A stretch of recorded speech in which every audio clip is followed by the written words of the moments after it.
مالک کائنات کی بے پناہ حمد و ثنا کہ جس مالک نے ہم سب کو صحت اور ایمان والی زندگی عطا کی ہے۔ لا تعداد بے شمار درود و سلام امام الانبیاء والمرسلین جناب محمد کریم علیہ تحیت و تسلیم پر، اور رحمت مغفرت بخشش کی دعا صحابہ کرام، تابعین عظام، ائمہ مجتہدین اور تمام مرحومین مسلمین کے لیے، پوری انسانیت کے لیے ایمان، اسلام، ہدایت اور امن کی دعا کے بعد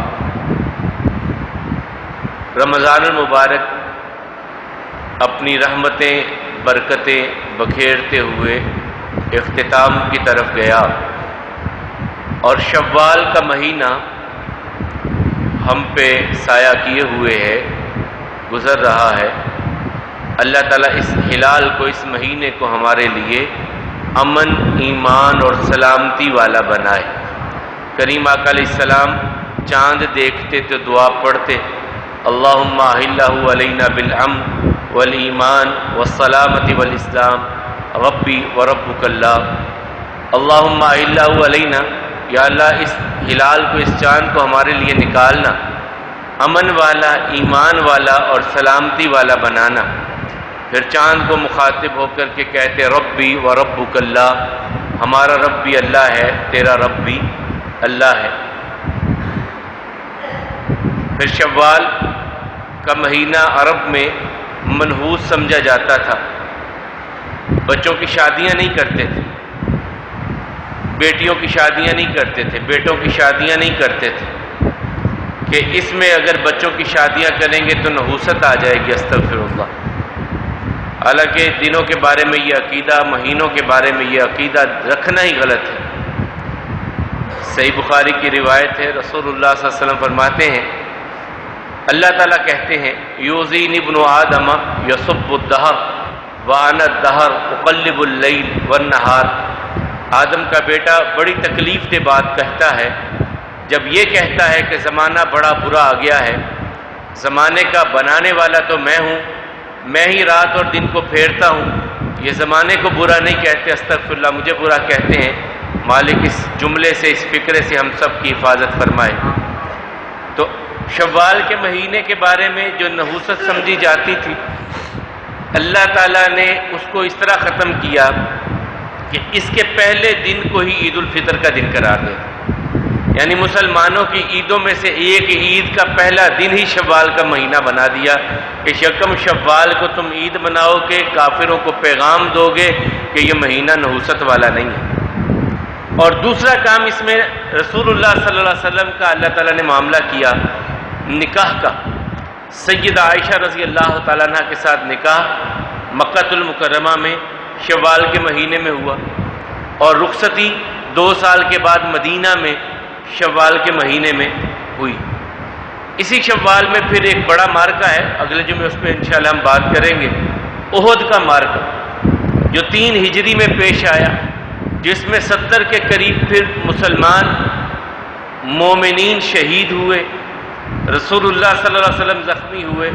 ایک وقت آیا کہ یہ افواہ بھی پھیلی کہ رسول اللہ صلی اللہ علیہ وسلم شہید ہو گئے ہیں، مسلمانوں کی صفیں تتر بتر ہو گئیں، بکھلاہٹ کا شکار ہوئے۔ پھر اللہ تعالیٰ کی طرف سے معافی بھی آئی، یہ اگلے جمعے ہم اس پہ بات کریں گے۔ آج جو میں نے انتخاب کیا وہ 3 آیات تھیں سورہ حجرات کی، یہ 26ویں پارے میں 49ویں سورہ، یعنی ایک کم 50ویں سورہ ہے۔ اس کے سارے مضامین ہی بڑے کمال کے ہیں، لیکن یہاں پر خاص طور پہ ہماری معاشرتی، یعنی جس طرح ہم رہتے بہتے ہیں، ایک دوسرے کے ساتھ ہمارے تعلقات ہوتے ہیں، ان کے حوالے سے ہمیں بڑی خوبصورت اللہ تعالیٰ نے رہنمائی عطا کی ہے کہ کس طرح کس کے ساتھ تمہارا رویہ کیسا ہونا چاہیے، کیا کیا غلط کام ہم نے چھوڑنے ہیں اور ان سے اجتناب کرنا ہے، وہ چیزیں اللہ تعالیٰ نے یہاں بیان کی ہیں۔ سب سے پہلے فرمایا انما المؤمنون اخوہ، مومن سارے بھائی بھائی ہیں، مومن بھائی ہیں آپس میں۔ اور اگر تھوڑا سا اس بات کو سمجھنا چاہیں تو رسول اللہ صلی اللہ علیہ وسلم کے اس فرمان کو ذہن میں رکھیے. فرمایا یہ مومن ایک جسم کی مانند ہے، ایک جسم کی مانند ہے. کہیں پاؤں پہ کانٹا لگتا ہے تو سارا جسم تکلیف محسوس کرتا ہے. مسلمان بھی ایسے ہی ہیں. کسی ایک کی تکلیف سب کی تکلیف، کسی ایک کا دکھ سب کا دکھ، کسی ایک کی پریشانی سب کی پریشانی، کسی ایک کی عزت سب کی عزت. یہ رسول اللہ صلی اللہ علیہ وسلم نے فرمایا ایک جسم کی طرح ہو تم. مومن ایک جسم کی طرح ہے. فرمایا انما المؤمنون اخوہ فاصلحوا بین اخویکم. مومنوں میں اختلاف بھی ہو سکتے ہیں، جھگڑا بھی ہو سکتا ہے. کہیں کسی معاملے کو سمجھنے میں، کہیں کسی بات کو سمجھنے میں، کسی کاروبار کے لین دین میں، کسی رشتے کے تنازع میں اختلاف ہو سکتا ہے.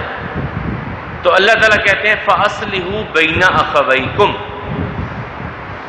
سب سے پہلا کام کیا کرنا ہے؟ مسلمانوں میں، مومنوں میں صلح کروانی ہے. جھگڑے جن میں پیدا ہو جائیں، نفرتیں جہاں آ جائیں، اختلاف جہاں آ جائیں، ان کی صلح کی کوشش کرنی ہے. اور اس میں دیر نہیں کرنی. دیر میں شیطان بہت ساری باتیں، بہت سارے معاملات خراب کر دیتا ہے. مومنوں کے درمیان صلح کرواؤ، اہل اسلام کے درمیان صلح کرواؤ. اور یہ وہ موقع ہے جہاں آپ جھوٹ بھی بول سکتے ہیں.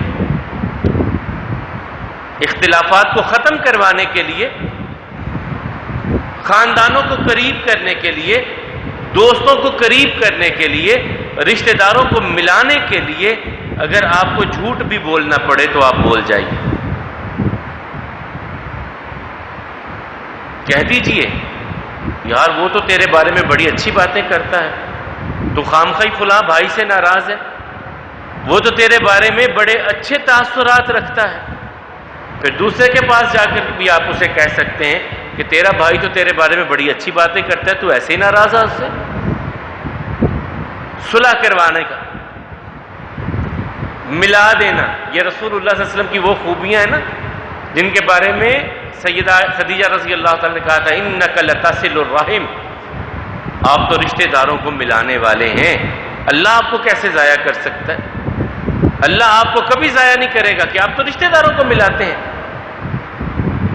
اور یہی بات رسول اللہ صلی اللہ علیہ وسلم نے سب سے پہلے مدینے کے بعض میں یہی کہی تھی، جو 4 چیزیں کہی تھی: افشوا السلام وطیبوا الطعام وصلوا الارحام صلوا باللیل والناس نیام تدخلوا الجنۃ بسلام. سلام کہا کرو ایک دوسرے کو، کھانا کھلایا کرو، ایک رشتہ داروں کو ملایا کرو، وصلوا الارحام رشتہ داروں کو ملایا کرو، صلوا باللیل والناس نیام رات کو لوگ سو جائیں تو تم بستر سے اٹھ کر کے اللہ کے سامنے کھڑے ہو جایا کرو، سلامتی سے جنت میں چلے جاؤ، سلامتی سے. تو اللہ تعالیٰ فرماتے ہیں فَأَصْلِحُوا بَيْنَ أَخَوَيْكُمْ، اپنے بھائیوں کے درمیان صلح کروایا کرو. وَاتَّقُوا اللَّهَ لَعَلَّكُمْ تُرْحَمُونَ، اور اللہ کا تقوی اختیار کرو تاکہ اللہ کی رحمتیں تم پر برسیں. اللہ کا ڈر اور خوف ہمیشہ اپنے دل میں رکھو تاکہ اللہ کی رحمتیں تم پر نازل ہوں. یہ تو ہم سب کو چاہیے. کسے نہیں چاہیے اللہ کی رحمت؟ اللہ کی رحمت اگر آپ چاہتے ہیں آپ پر برسے، اللہ کی رحمت آپ پر اترے، تو پھر اللہ کا تقوی اختیار کرنا ہے. پھر مالک فرماتے ہیں یا ایھا الذین آمنوا لا یسخر قوم من قوم عسیٰ ان یکونوا خیرا منہم. اے ایمان والو، کوئی قوم کسی قوم کا مذاق نہ اڑائے. یہ تو ہے ہی کمی، یہ تو ہے ہی نیچ قوم، یہ تو ہے ہی فلاں. یا ایھا الذین آمنوا لا یسخر قوم من قوم، کوئی قوم کسی قوم کا مذاق نہ اڑائے. عسیٰ ان یکونوا خیرا منہم، ہو سکتا ہے کہ جن کا مذاق اڑا رہے ہو جنہیں کمزور سمجھ رہے ہو، جنہیں ادنا سمجھ رہے ہو، جنہیں ذلیل سمجھ رہے ہو، اللہ کے ہاں ان کا مقام کتنا بلند ہو۔ جنہیں تم ہلکا گھٹیا سمجھتے ہو، اللہ کے ہاں وہ کتنی عزت والے ہو، کتنے مقام و مرتبے والے ہو۔ تمہیں اس بات کی کیا خبر کہ ان کا مقام ان کے رب کے ہاں کیا ہے؟ تمہیں اس کی کوئی خبر نہیں ہے۔ اور ساتھ ہی فرمایا وَلَا نِسَاءٌ مِّن نِسَاءٍ، مرد یہاں یا ایھا الذین آمنوا میں عورتیں بھی آ گئیں، لیکن عورتوں کے لیے پھر خاص کہا کوئی عورت کسی عورت کا مذاق نہ اڑائے۔ دیکھو نا اس نے کپڑے کیسے پہنے تھے، وہ دیکھو اس کے زیور کیسا تھا، اس نے کیا پہنا تھا، کس طرح کا تھا۔ میں کوئی عورت کسی عورت کا مذاق نہ اڑائے، ہو سکتا ہے وہ اس سے بہت بہتر ہو، اس کا مقام اس کے رب کے ہاں بہت بہتر ہو۔ وہ فرعون کی بیٹی کو کنگھی کرنے والی اس کی خوشبوؤں سے اگر جنت مہکتی ہے، کیا مقام ہوگا اس کا؟ تھی تو وہ غلام، تھی تو وہ ایک لونڈی، لیکن اللہ کی توحید کی خاطر جان دے دی۔ اللہ کے ہاں اس کا مقام کتنا بلند ہوا کہ آقا کہتے ہیں کہ میں نے جنت میں اس کی خوشبو کو محسوس کیا۔ وَلَا نِسَاءٌ مِّن نِسَاءٍ عَسَىٰ أَن يَكُنَّ خَيْرًا مِّنْهُنَّ، ہو سکتا ہے جس عورت کا تم مذاق اڑا رہی ہو وہ تم سے بہت بہتر ہو۔ ایک ایسی عورت تھی نا کالے رنگ کی، لیکن خدمت کرتی تھی مسجد کی، جھاڑو دیتی تھی، صفائی کرتی تھی، بیمار ہوئی، فوت ہو گئی۔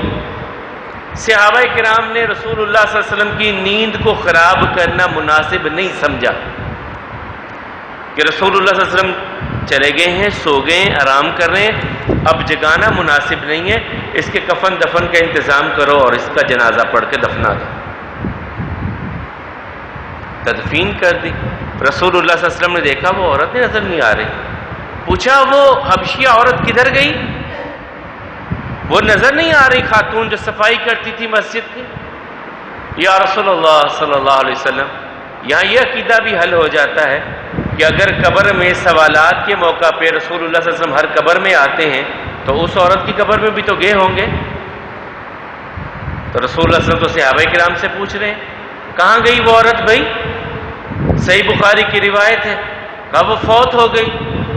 فرمایا دلونی علی قبرہا، مجھے اس کی قبر دکھاؤ۔ اب یہ نہیں کہا کہ میں تو اس کی قبر میں سے ہو کے آ گیا ہوں، یہ تو نہیں کہا رسول اللہ صلی اللہ علیہ وسلم نے، کہا قبر دکھاؤ اس کی۔ صحابہ کرام لے گئے، اب رسول اللہ صلی اللہ علیہ وسلم نے وہاں جا کے صحابہ کرام کی صف بندی کروائی اور پھر جنازہ پڑھا۔ یہ نہیں کہا کہ یہ تو ایک حبشی عورت ہے، کیا اس کا میں جاؤں اس کی قبر پہ؟ کائنات کے سردار جا رہے ہیں اس کی قبر پہ، کیوں؟ فرمایا وَلَا نِسَاءٌ مِّن نِسَاءٍ عَسَىٰ أَن يَكُنَّ خَيْرًا مِّنْهُنَّ، کوئی عورت کسی عورت کا مذاق نہ اڑائے، ہو سکتا ہے کہ وہ عورت اس سے بہت بہتر ہو اللہ کے ہاں۔ اللہ کے ہاں اس کا مقام کیا ہو اسے خبر ہی نہ ہو اس بات۔ نہ مرد مردوں کے مذاق اڑائیں، ہم تو کسی کے پاؤں میں کوئی عیب ہوتا ہے تو اس سے پکارنے لگ جاتے ہیں، کسی کی آنکھ میں کوئی نقص ہوتا ہے تو اس کے نام سے پکارنے لگ جاتے ہیں، کسی کے ہاتھ میں کوئی نقص ہوتا ہے تو اس وجہ سے پکارنے لگ جاتے ہیں۔ اللہ تعالیٰ حکماً کہہ رہے ہیں ایسا ایمان والو تم نے نہیں کرنا۔ اگر تمہارے دل میں کوئی ایمان کی روشنی اور رمق ہے تو تم اس کام میں ملوث نہیں ہوگے۔ پھر فرمایا وَلَا تَلْمِزُوا أَنفُسَكُمْ، تیسرا کام کیا کرنا ہے؟ اپنے آپ پر الزام نہیں دینے۔ اب یہاں سوچ آتی ہے اپنے آپ کو کون الزام دیتا ہے؟ الزام تو ہم دوسروں پہ دیتے ہیں، اور تو نے ایسے کیا اور تو نے ایسے کیا اور تو نے ایسے کیا۔ الزام اپنے آپ پہ تو کوئی بھی نہیں دیتا، ہم تو اپنی خامیوں کے بہانے تلاش کرتے ہیں دوسروں میں، اپنی ناکامیوں کو تلاش کرتے ہیں دوسروں میں۔ اپنی ناکامی ہم برداشت سوچ نہیں سکتے کہ ہم سے غلطی ہو سکتی ہے، ماننے کے لیے تیار نہیں ہوتے۔ وہ حکمران ہو، وہ عوام ہو، کوئی بھی ہو، ہم اپنی غلطی تسلیم کرنے پہ تیار نہیں ہوتے، اس کا بہانہ بناتے ہیں اور اس کا الزام کسی اور پر لگانے کی کوشش کرتے ہیں۔ تو اللہ تعالیٰ فرماتے ہیں وَلَا تَلْمِزُوا أَنفُسَكُمْ، اپنے آپ پر الزام نہ لگاؤ۔ اس کا مطلب کیا ہے؟ جب کسی پہ الزام لگاتے ہو، کسی پہ نہیں، ظلم اپنے اوپر کر رہے ہو۔ کسی پر الزام لگاتے ہو کسی بھی نوعیت کا، اس پر ظلم نہیں کر رہے، تم اپنی جان پر ظلم کر رہے ہو، اپنے نفس پہ ظلم کر رہے ہو۔ کسی کو دھوکہ نہیں دے رہے، اپنے آپ کو دھوکہ دے رہے ہو۔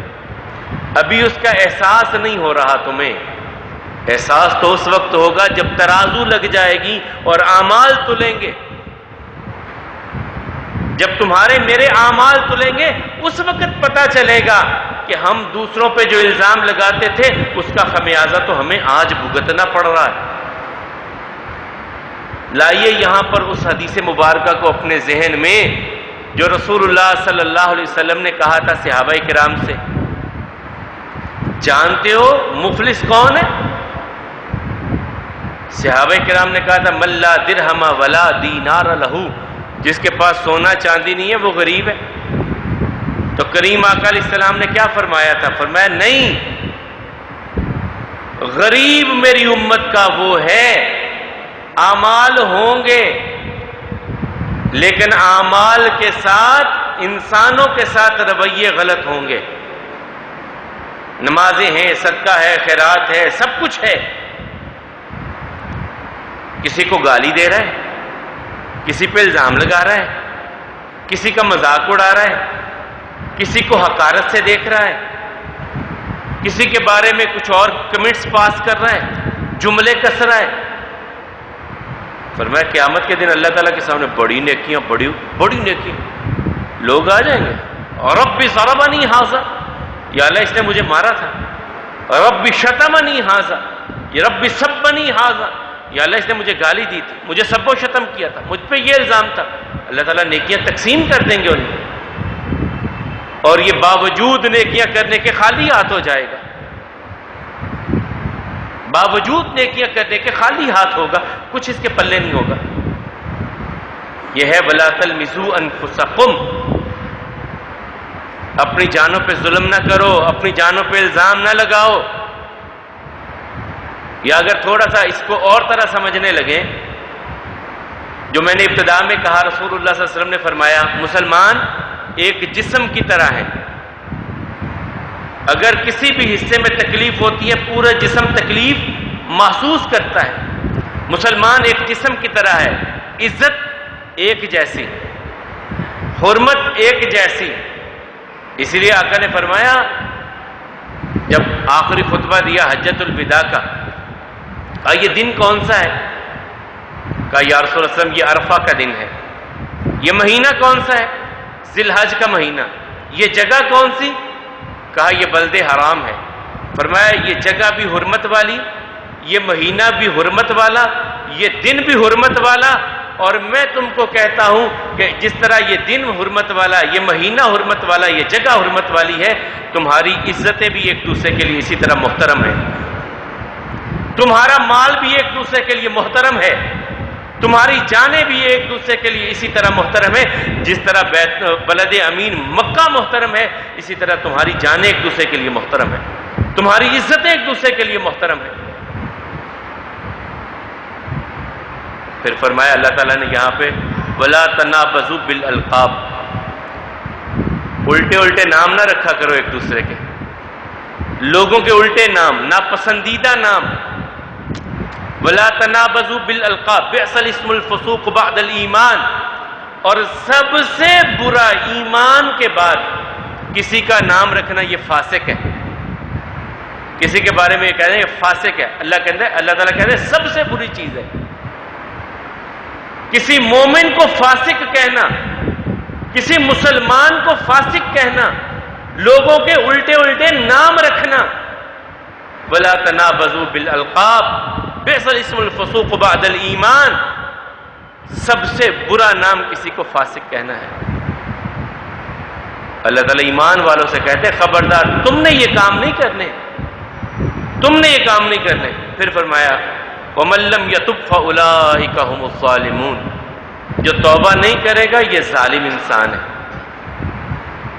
جو توبہ نہیں کرتا ظالم انسان ہے۔ یا ایھا الذین آمنوا اجتنبوا کثیرا من الظن، میں اے ایمان والو بدگمانی سے بچو، اور وہ فلاں میرے بارے میں کیا سوچتا ہوگا، وہ میرے خلاف بات ہی کرتا ہوگا، وہ دو بندے اکٹھے ہو گئے یار میرے خلاف ہی کوئی بات کر رہے ہوں گے، فلاں نے یہ بات کہہ دی میرے خلاف ہی بات کی ہوگی، بدگمانیاں پیدا ہونا۔ اللہ کے حبیب علیہ الصلوۃ والسلام ایک دفعہ اعتکاف میں بیٹھے تو ہماری ماں سیدہ صفیہ رضی اللہ تعالیٰ عنہا عشاء کی نماز پڑھی تو رسول اللہ صلی اللہ علیہ وسلم کے پاس بیٹھ گئیں۔ اب دیر ہو گئی باتیں کرتے کرتے، رسول اللہ صلی اللہ علیہ وسلم اور سیدہ صفیہ باتیں کر رہے ہیں، وقت زیادہ ہو گیا۔ اب رسول اللہ صلی اللہ علیہ وسلم مسجد کے دروازے تک آ گئے، مسجد کے دروازے میں کھڑے ہو کے پھر باتیں ہونے لگی۔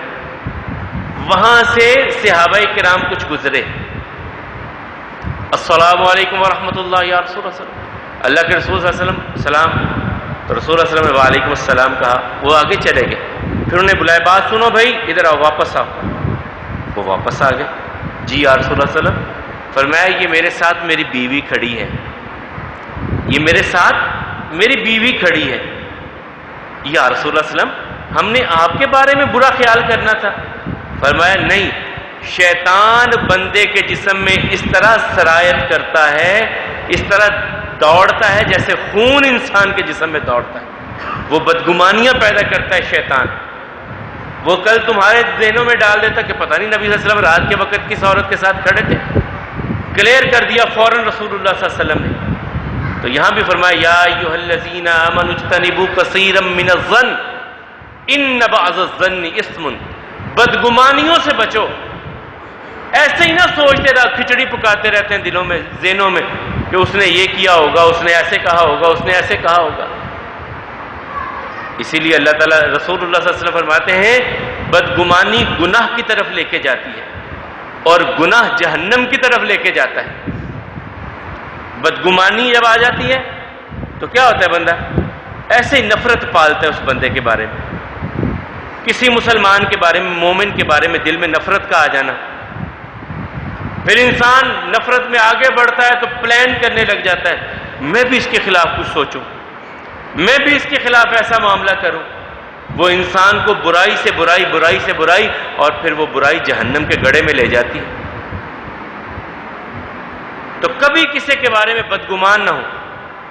اچھا، ظنوا بالمؤمنین حسنا، اللہ تعالیٰ کہتے ہیں ایمان والوں کے بارے میں جب بھی سوچو اچھا سوچو، خوبصورت سوچو، حسن کا سوچو، اچھائی اور بھلائی کا سوچو کہ یہ مومن ہے، یہ برا نہیں کر سکتا، یہ اچھا ہی کرے گا۔ پھر مالک فرماتے ہیں ولا تجسسوا، یہاں بہت بڑی بات یہ کہی گئی، ولا تجسسوا، کسی کی جاسوسی نہ کرو، ٹو میں نہ لگے رہو، یار یہ کیا کرتا ہے، یہ کہاں جاتا ہے، یہ کیا پہنتا ہے، یہ کس سے ملتا ہے، یہ کس سے نہیں ملتا۔ ولا تجسسوا، یہ اپنی آنکھوں کو اپنے لیے رکھو، اسے سی سی ٹی وی کیمرے نہ بناؤ، لوگوں پہ نظر نہ رکھو، اپنے آپ پہ نظر رکھو کہ میں کیا کر رہا ہوں۔ ولا تجسسوا، کسی کی جاسوسی مت کرو۔ ہم تو یہاں پہ کسی کو چھوڑتے ہی نہیں، ہر ایک کے بارے میں ہماری زبانوں پہ کمنٹس ہوتے ہیں اور ہم ہر ایک کے بارے میں ٹو میں لگے رہتے ہیں کہ یہ پہنتا کہاں سے ہے، کھاتا کہاں سے ہے، جاتا کہاں ہے، آتا کہاں ہے۔ اور وہ کہتے ہیں نا کہ ایک انگلی کسی کی طرف یوں کی تو 3 انگلیاں یہ کدھر آئیں، آپ کے اپنے طرف۔ اس کی طرف نہ دیکھو بندے، اپنی طرف دیکھ، اس کی جاسوسی مت کر، اپنے آپ میں خیال کر، اپنے دل کو ٹٹول، اپنے اندر دیکھ۔ پیڑا بندہ لبن ٹریا، پیڑا نہ لبا کوئی۔ ہم دوسروں کے عیب تلاش کر رہے ہوتے ہیں، پیڑا بندہ لبن ٹریا پیڑا نہ لبا کوئی، جس ویلے ماری چاتی اپنے اندر میتھوں پیڑا نہ کوئی۔ جس وقت انسان اپنے اندر دیکھتا ہے نا، یوں بٹن کھول کر کے اپنے گریبان میں دیکھتا ہے کہ میں کیا ہوں، اپنی غلاظتیں نظر آتی ہیں، اپنے عیب نظر آتے ہیں، اپنے دل کا میل نظر آتا ہے، پھر انسان دوسروں کا نہیں اپنے دل کے میل کو دھونے کے لیے مالک کے سامنے گر پڑتا ہے، اپنے دل کے میل کو دھونے کے لیے اپنے رب کے سامنے گر پڑتا ہے کہ یہ میرا دل تو اتنا میلا، میرے نامہ اعمال تو اتنے سیاہ، میری غلطیاں اتنی بڑی، میرے گناہ اتنے بڑے۔ اور جو صحابہ کرام کے بارے میں ہم سنتے ہیں نا کہ وہ روتے تھے اللہ تعالیٰ کے سامنے، اسی لیے روتے تھے کہ وہ اپنے اندر دیکھتے تھے، وہ کسی کے بارے میں نہیں دیکھتے تھے کہ کون کیا ہے، وہ دیکھتے تھے ہم کیا ہیں۔ وہ اپنی غلطیوں، اپنی خطاؤں، اپنی لغزشوں کو اپنے مالک کے سامنے رکھتے تھے۔ تو اللہ تعالیٰ فرماتے ہیں وَلَا تَجَسَّسُوا، کسی کی جاسوسی مت کرو، کسی کے حالات پہ نظر مت رکھو۔ اور پھر فرمایا وَلَا يَغْتَبْ بَعْضُكُمْ بَعْضًا، کوئی کسی کی غیبت نہ کرے، کوئی کسی کی غیبت نہ کرے۔ أَيُحِبُّ أَحَدُكُمْ أَن يَأْكُلَ لَحْمَ أَخِيهِ مَيْتًا فَكَرِهْتُمُوهُ، تم میں سے کوئی بندہ یہ پسند کرتا ہے کہ اس کا بھائی مر جائے اور اس مردہ بھائی کے جسم سے گوشت کاٹ کے کھائے؟ یہ پسند کرتے ہو؟ اللہ تعالیٰ کہتے ہیں کسی بھائی کی غیبت کرنا ایسا ہی ہے جیسا مردہ بھائی کی لاش کا گوشت نوچ کر کے درندوں کی طرح کھا رہے ہو، درندوں کی طرح کھا رہے ہو، اپنے بھائی کی لاش کو بمبوڑ رہے ہو تم۔ جب غیبتیں کرتے ہو، صحابہ نے پوچھا یا رسول اللہ صلی اللہ علیہ وسلم غیبت ہے کیا؟ ہم کہتے ہیں کہ فلاں بندے میں فلاں عیب ہے، فلاں بندے میں فلاں عیب ہے، یہ غیبت ہے؟ اگر اس میں عیب موجود بھی ہو تو رسول اللہ صلی اللہ علیہ وسلم فرمایا ایک بندے میں عیب ہے ہی نہیں، تم عیب اس کی طرف نسبت دیتے ہو، یہ بہتان ہے، یہ غیبت سے بھی اوپر کا درجہ چلا جاتا ہے۔ ایک بندے میں غلطی ہے ہی نہیں، آپ لوگوں میں ایسے شور مچا دیتے ہیں، یہ بہتان ہے۔ اور اس کے بعد غیبت ہے۔ غیبت کیا؟ کسی میں کوئی غلطی ہے، آپ سامنے نہیں کہتے، وہ چلا جاتا ہے، بعد میں لوگوں بڑا عجیب بنا پھرتا، اب نمازیں پڑھ رہا ہے، اس کی زندگی کیسی تھی ہمیں پتہ ہے، پہلے یہ کیا کرتا رہا ہے، یہ پہلے کیا کرتا رہا، یہ غیبت ہوتی ہے۔ وَلَا يَغْتَبْ بَعْضُكُمْ بَعْضًا، کوئی کسی کی غیبت نہ کرے، کوئی کسی کی غیبت نہ کرے۔ آقا علیہ السلام گزرے نا دو قبروں پہ، دو قبریں تھیں علیحدہ سے بنی، گزرے تو رک گئے، کہا ان قبر والوں کو عذاب ہو رہا ہے، ان قبر والوں کو عذاب ہو رہا ہے۔ ایک ہری شاخ، سبز شاخ منگوائی، اسے درمیان سے چیر کر کے دونوں قبروں پہ رکھا، کہا میں امید رکھتا ہوں کہ جب تک یہ سرسبز رہیں گی اللہ تعالیٰ ان قبر والوں کے عذاب میں تخفیف کر دیں گے، کمی کر دیں گے۔ اور ان کو جو عذاب ہو رہا ہے نا وہ ان گناہوں کی وجہ سے ہو رہا ہے جنہیں عام سمجھتے ہیں ہم، جنہیں ہم بڑا معمولی سمجھتے ہیں۔ صحابہ کرام نے پوچھا یا رسول اللہ صلی اللہ علیہ وسلم کون سے ہیں ایسے عیب ہیں جن کی وجہ سے قبر میں عذاب ہو رہا ہے؟ میں ایک تو اپنے پیشاب کے چھینٹوں سے نہیں بچتا تھا، طہارت کا خیال ہی نہیں کرتا تھا، جہاں بیٹھے وہ گزرے سڑک پہ سے نالے کے کنارے پہ بیٹھے، فارغ ہوئے اور چل آگے، فرمایا اس وجہ سے اس کو قبر میں عذاب ہو رہا ہے۔ دوسرا یا رسول اللہ صلی اللہ علیہ وسلم فرمایا یہ غیبتیں بڑی کرتا تھا، اس کی بات ادھر، اس کی بات ادھر، اس کی بات ادھر، اس کی بات ادھر، اس کی بات ادھر، فرمایا یہ غیبتیں کرتا تھا، اس وجہ سے آج قبر میں عذاب سے دوچار ہے یہ بندہ۔ وَلَا يَغْتَبْ بَعْضُكُمْ بَعْضًا أَيُحِبُّ أَحَدُكُمْ أَن يَأْكُلَ لَحْمَ أَخِيهِ مَيْتًا فَكَرِهْتُمُوهُ، یہ اتنا بڑا گناہ ہے کہ جس طرح اپنے بھائی کے مردہ بھائی کے جسم کے گوشت کو کھانا ہے، اتنا بڑا گناہ ہے غیبت کرنا۔ تو پھر اللہ تعالیٰ فرماتے ہیں واتقوا اللہ ان اللہ تواب الرحیم، ڈرتے رہو اللہ سے، ان معاملات میں اللہ سے ڈرتے رہو، اللہ بڑا مہربان ہے۔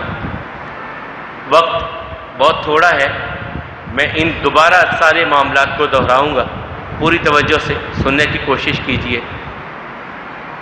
3 آیات سورہ حجرات کی، یہ 49ویں سورت، ایک کم 50ویں سورت ہے، اور کوشش کریں کہ یہ اپنے بچوں کو پوری سورت، چلے میں بھی انشاءاللہ کوشش کروں گا کہ آغاز سے اس سورت میں جو احکامات ہیں، بڑے خوبصورت معاملات ہیں، اس میں 18 آیات ہیں صرف اس سورت کی، اس میں ہمارا رسول اللہ صلی اللہ علیہ وسلم کے ساتھ کیسا رویہ ہونا چاہیے، معاملات کیسے ہونے چاہیے، پھر آپس میں ہمارے کیسے معاملات ہونے چاہیے، پھر اللہ تعالیٰ نے قومیں قبیلے بنائے کیوں بنائے، یہ اپنے بچوں کو ضرور سکھائیں۔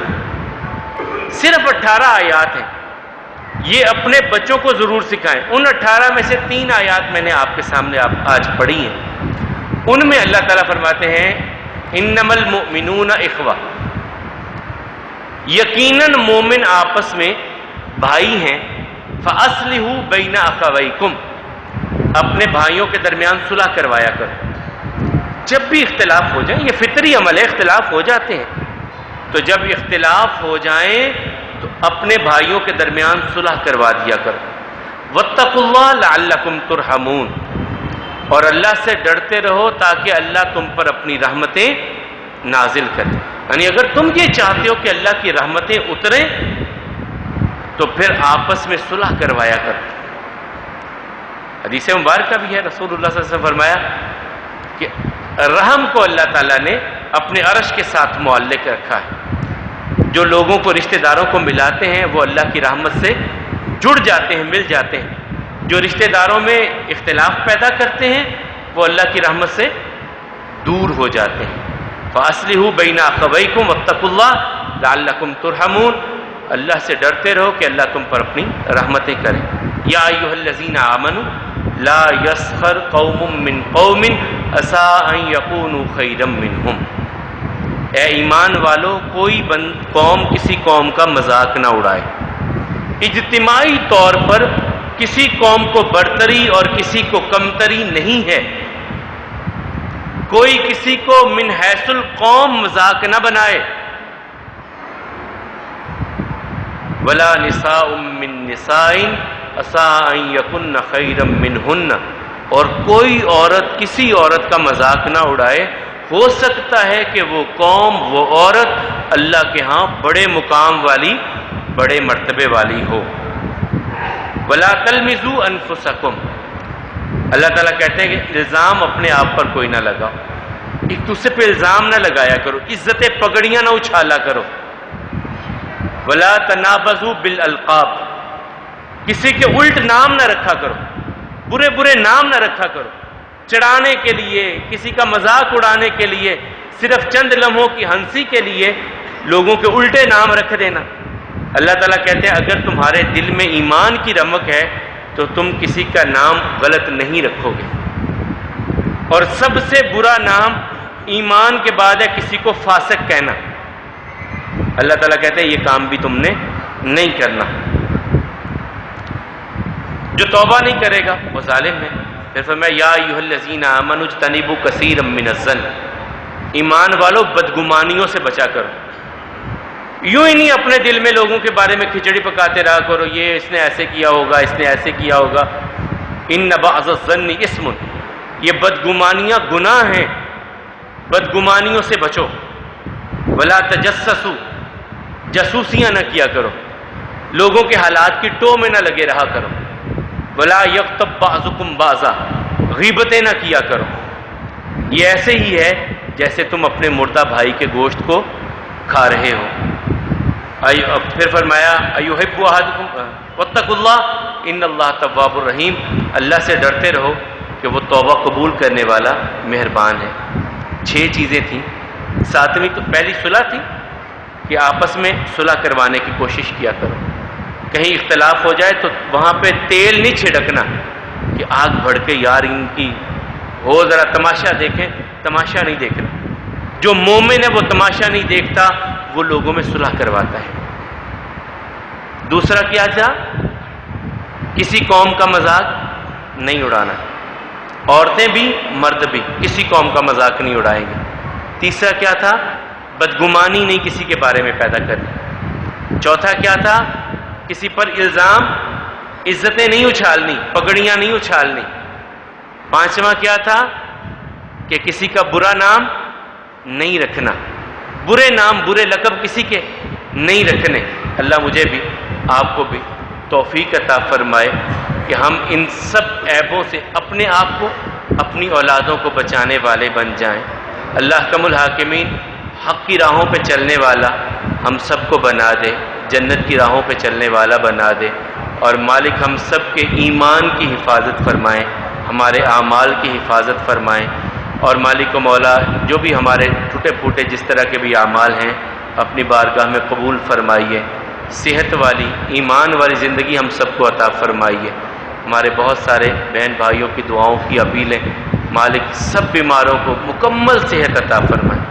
جو بھی ہمارے بہن بھائی بیمار ہیں، کسی بھی مرض میں مبتلا ہیں، مالک سب کو مکمل صحت عطا فرمائے، سب پریشان حال لوگوں کی پریشانیوں کو دور فرمائیں، تنگ دستوں کی تنگ دستی کو دور فرمائیں، مقروضوں کو قرض کے بوجھ سے مالک نجات عطا فرمائیں، حلال وافر رزق ہم سب کو عطا فرمائیں، اپنے ہی در کا فقیر بنائیں، غیروں سے ہم سب کو بے نیاز کر دیں۔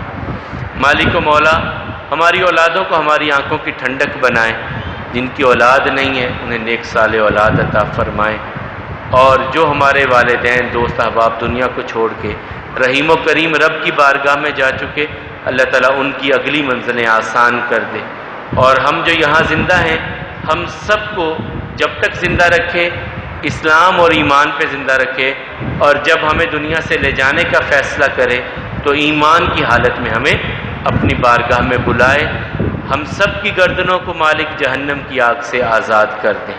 اقول قولی ھذا والحمد للہ، استغفر اللہ لی ولکم ولسائر المسلمین۔